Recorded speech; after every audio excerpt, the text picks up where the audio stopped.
5 setores ou segmentos dentro do universo das criptomoedas que eu acredito que são extremamente importantes e relevantes, que você precisa ter exposição para esse ciclo de alta do mercado cripto e também, eventualmente, para o longo prazo. Eu acredito que é aqui que a gente vai encontrar as melhores assimetrias. Eu, particularmente, possuo todos esses setores e são aqueles que eu mais tenho exposição e que, por hora, são os que mais estão me trazendo resultados.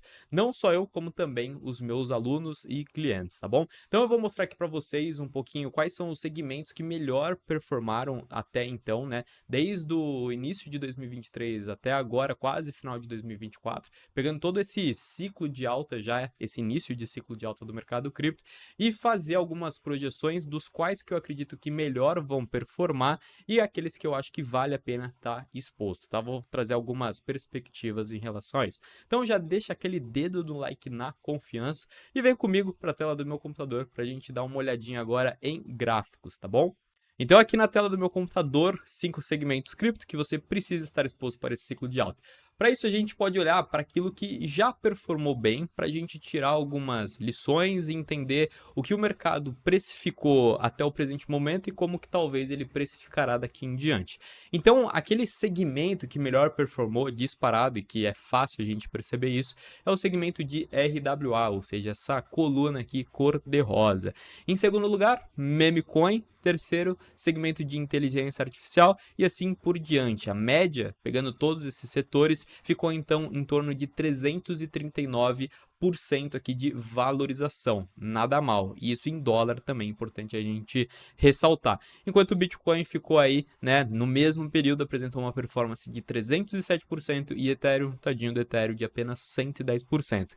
Tadinho, a gente diz brincando, né? Porque se você investe no mercado tradicional e dá uma olhada nisso daqui, você quase cai da cadeira. Então, dito isso, esses são os segmentos que melhor performaram até agora. E eu acredito que alguns deles vão continuar performando muito bem, até porque alguns são narrativas novas, outras de ciclos anteriores, mas que vêm se provando ao longo do tempo, tá? Então já passou todo aquele momento de grande euforia, foi testado no tempo, manteve ali a base de usuários ativos, né, ao longo de todos esses anos e estão aqui, por exemplo, performando até acima da média. Então, vamos aqui entrar nos detalhes para eu explicar para vocês.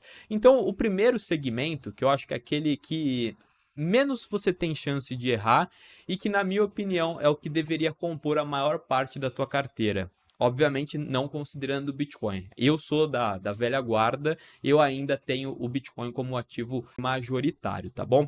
Então, mesmo considerando isso, aquelas plataformas de contratos inteligentes, as famosas Layers 1, ou seja, as camadas 1, na minha opinião, é a melhor exposição para você ter em carteira. Por quê? Por um motivo muito simples. Quando a gente vai utilizar qualquer DEP, ou seja, aplicativo descentralizado do universo cripto, seja Uniswap, Orca, Raydium ou Aave ou qualquer um como Camino, enfim, tudo que a gente vai utilizar dentro desse ecossistema, a gente está ali baseado em uma Layer 1, ou seja, uma camada 1, como se fosse fazer uma analogia, como se fosse o sistema operacional da Microsoft ou o iOS da Apple. Então, quando a gente vai fazer uma transação, vai fazer um swap de tokens, vai pegar algo emprestado, emprestar algo, montar uma piscina de liquidez e afins, tudo que a gente for fazer dentro desse universo, a gente vai precisar pagar uma taxa por isso. Então, você vai fazer um swap, mesmo que não envolva o token Ether, você vai precisar ter Ethers, né, ETH em carteira para conseguir pagar aquela transação. Então, eu particularmente acho muito importante ter essa narrativa para dentro do portfólio. Assim como, por exemplo, Solana. Você vai montar ali uma piscina de liquidez na Raydium ou na Orca, por exemplo, mesmo que não utilize o token da Solana para montar essa estrutura, você vai utilizar o token Sol para pagar para montar essa estrutura. Então é extremamente importante você investir naquilo que sempre vai ter demanda real e ecossistemas que estão crescendo, tá? Então, obviamente, na minha opinião, é importante a gente abraçar a ideia daquele que é a maior, né, que detém a maior fatia do mercado aqui, que é o Ethereum, mas também se expor em outros que estão crescendo e o ecossistema ecossistema também está crescendo. Então aqui as 5 maiores hoje, Ethereum, Tron, Solana, Binance Smart Chain e a Base, com um detalhe importante, tá? Cada uma aqui tem o seu token próprio, menos Base, que já é uma solução então de escalabilidade ali, uma segunda camada que utiliza o token Ether. Então a gente olha aqui no último mês, por exemplo, Ethereum pode até não estar crescendo em termos de valor total bloqueado na rede deles, mas a Base está crescendo muito e utiliza o token Ether. Então enfim, né, essas prerrogativas aqui, essas narrativas são importantíssimas na hora da gente se expor.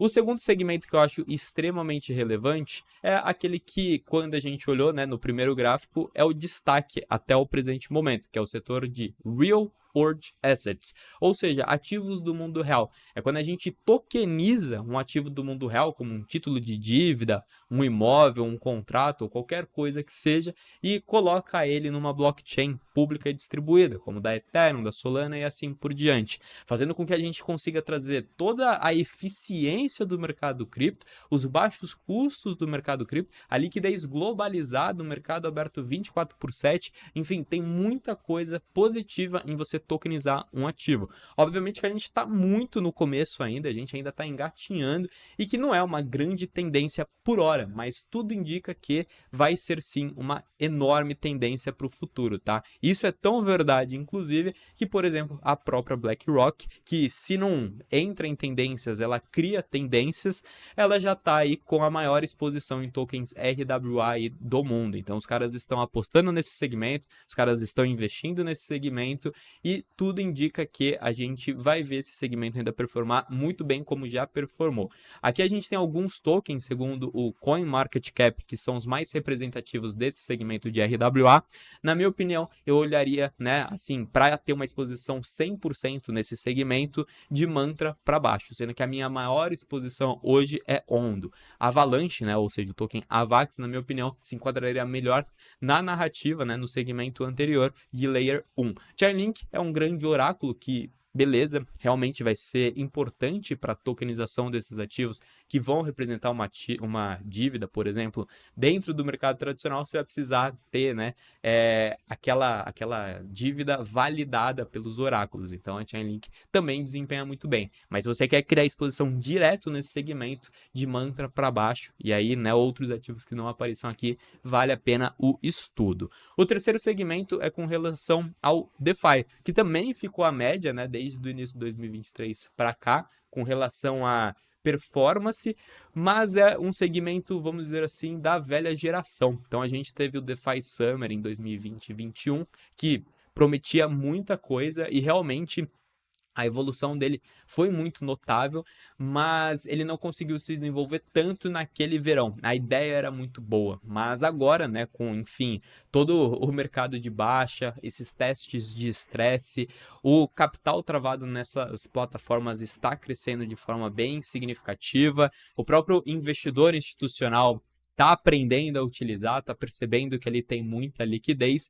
Então, na minha opinião, o setor de DeFi, né, das finanças descentralizadas, é onde a gente vai pegar toda aquela assimetria gigantesca que a gente tem e a segurança do mercado tradicional. Quando a gente, vamos supor, investe em um bancão ou uma fintech de banco, a gente tem ainda mais assimetria, mais potencial aí, né, de mercado a capturar do que qualquer outra fintech, tá? Então, eu olharia daqui para baixo, né? Então, da Uniswap para baixo, sendo que as duas apostas aqui que eu acho mais interessantes, os protocolos que eu acho que são mais interessantes estudar, é o da Uniswap e o da Aave, né? Então a Uniswap seria a principal DEX, ou seja, a exchange descentralizada do mercado cripto. É aqui por onde muitas vezes você faz ali os swaps e troca um token pelo outro, sem sair do universo cripto, e a própria Aave, que é um protocolo aí de empréstimo, né? Então você ali, entre aspas, assume a parte do banco de empréstimos descentralizados. É um protocolo muito interessante também e que tem atraído muito volume, muito capital. E se isso só não bastasse, A gente pode vir aqui, por exemplo, e ver, né? Já até deixei aqui marcadinho de forma bem feia mesmo, mas está marcadinho aqui, quais foram aqueles projetos, protocolos, blockchains e afins, né, que mais geraram taxa nos últimos 90 dias. E aqueles protocolos DeFi, né, que estão dentro desse segmento, como o Lido, como a própria Uniswap que a gente conversou, a Gito da Solana, a Aave, a Aerodrome da Coinbase, da blockchain Base, o Sky, que seria DAI, enfim, aqui a gente percebe que se gera muito valor aqui dentro. Então, a partir do momento também que a parte mais regulatória macro tiver um pouco mais certinha e mais bem desenhada, eu acredito que esses tokens eles vão se tornar grandes distribuidores de dividendos e vão gerar ainda mais valor e procura, porque por hora a maior parte desses tokens só tem ali uma função de governança, então você só pode votar ali eventualmente, né, naquilo que é melhor ou não, na sua opinião, para a continuação do protocolo, né? E dando aqui continuidade, o nosso quarto segmento é o segmento de games, né? O famoso metaverso do ciclo passado. Isso aqui foi tão revolucionário na época, né? Prometia tanto que, por exemplo, o próprio Facebook mudou o nome ali para Meta. Entretanto, qual que foi o maior erro que eu vi do ciclo passado e que, né, a minha dica para não se repetir mais uma vez, quem acabou tomando um fumo daquele, né?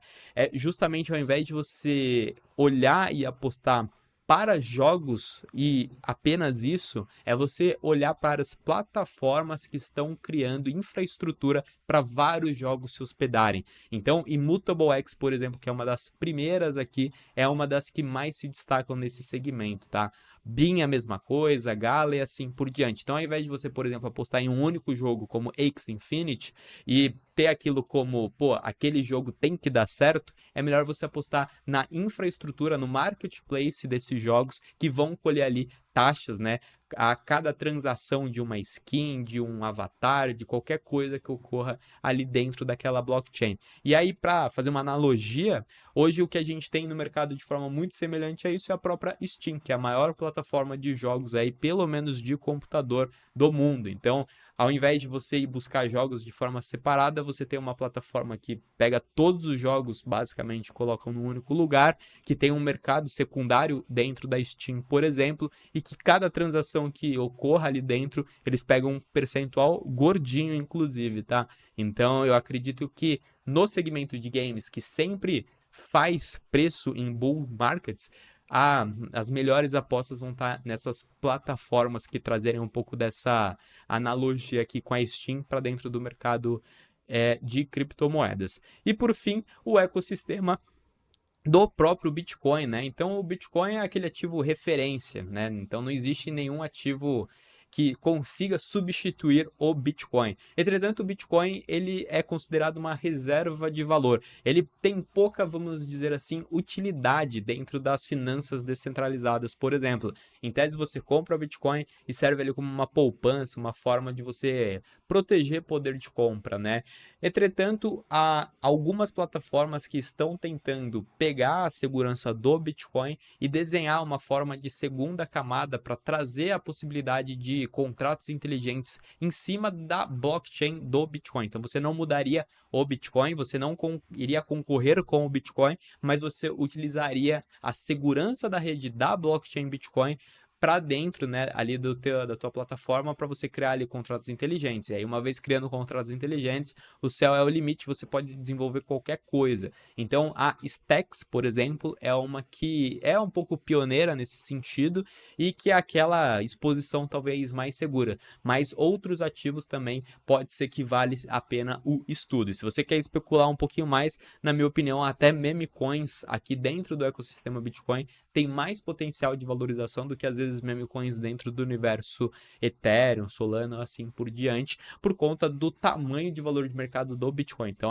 se a gente parar para mensurar, se a gente capturar só um pouquinho daquilo que é o Bitcoin e manter mais ou menos, né, a mesma ideologia ali, ou seja, a segurança e tudo mais, a gente teria ali um alfa a capturar gigantesco. E é mais ou menos isso que eu trouxe aqui para mostrar para vocês. Então, não acho que a gente gente tenha que abrir mão da nossa exposição em Bitcoin de forma alguma, mas ter um pequeno percentual de alocação nessas possíveis soluções que estão sendo implementadas em cima da blockchain do Bitcoin, né? Então, é como se o Bitcoin se tornasse a camada 1 e a Stacks, por exemplo, a camada 2 do Bitcoin. Então, no mesmo período, né, do início de janeiro de 23 para o final de 23, o Bitcoin valorizou aí, né, fez 2,5 vezes, ou seja, valorizou mais de 200%, enquanto Stacks, no mesmo período, valorizou 6,7 vezes, ou seja, quase 700%. Então, é esse alfa que faz muito sentido para dentro da carteira, por estar também exposto ao ecossistema do Bitcoin. Então, pessoal, basicamente são esses segmentos aí que eu acho mais relevante a gente ter exposição. Acho que todos eles, de forma fundamentalista, a gente precisa ter um pouquinho, né, um pezinho ali em exposição, porque eles têm muito valor a capturar. E se eles se desenvolverem um pouquinho mais, atrair um pouquinho mais de capital, como o valor de mercado deles frente, né, por exemplo, a Bitcoin, Ethereum e afins, é pequeno, tem um potencial ali de valorização gigantesco. Então já deixa aquele like e deixa nos comentários se você se expõe a algum desses segmentos ou se faltou eu falar sobre algum segmento que poderia ser incluído aqui. Então um forte abraço e até mais.